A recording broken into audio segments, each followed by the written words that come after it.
this center panel, can you believe, is just clipped on, but after you've undone the clips, there will be obvious a couple of little almost hook-like things in there that keep the panel roughly in position while you're lining it up to put it back.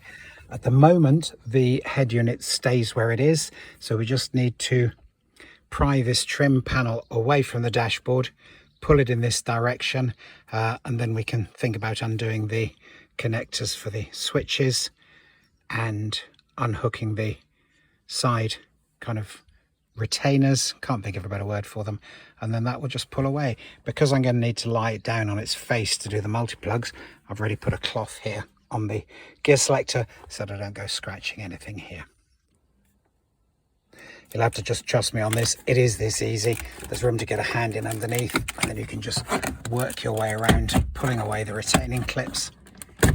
And there you can see the whole panel's loose, and the retaining arms here, you have to lift the panel upwards and then withdraw it to be able to get it away. There's one the same the other side, and it helps lining everything up when you're putting it back together. Okay, you can see these clips clearly now. So as you can see, we had to lift it up first of all to get it over this, and then we have to drop it down to get this hook to release. Now that it's free, I can just pull it, lie it down on here, undo the various wiring connections and tuck that away for the moment.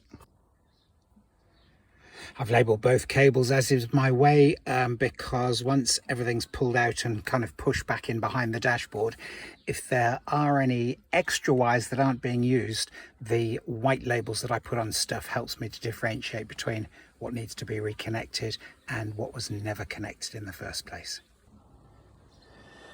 So now with the first top 3 multi-plugs undone, you can see why the cloth, I can lean this on here without damaging either the control, gear lever control surfaces or the front on the dash, just while I undo the last of the connections in the back here, and then I'm ready to take the panel away for the moment.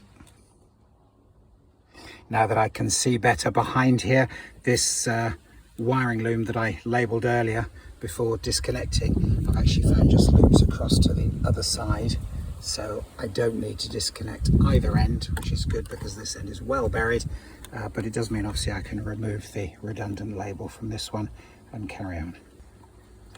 There we go, that's the last of the wires disconnected, so I'm going to pop this away with all the other bits and keep going.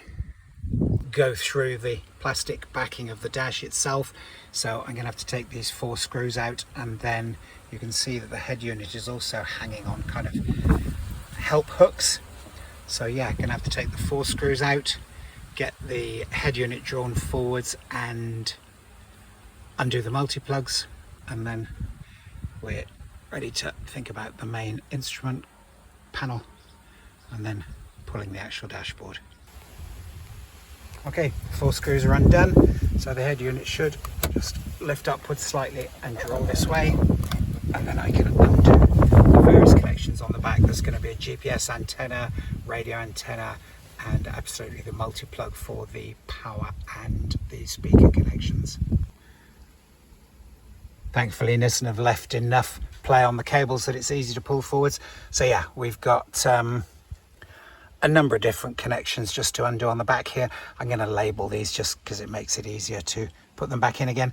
I'm also going to take a quick photograph, and then I've got a couple of references to come back to if the old fading memory lets me down.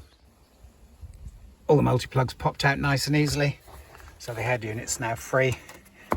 Just going to check in here, make sure there's no build-up of dirt in the back. Nothing that's obvious. I'm not going to need to worry about that like I did with the temperature sensor. So that I'm going to park, and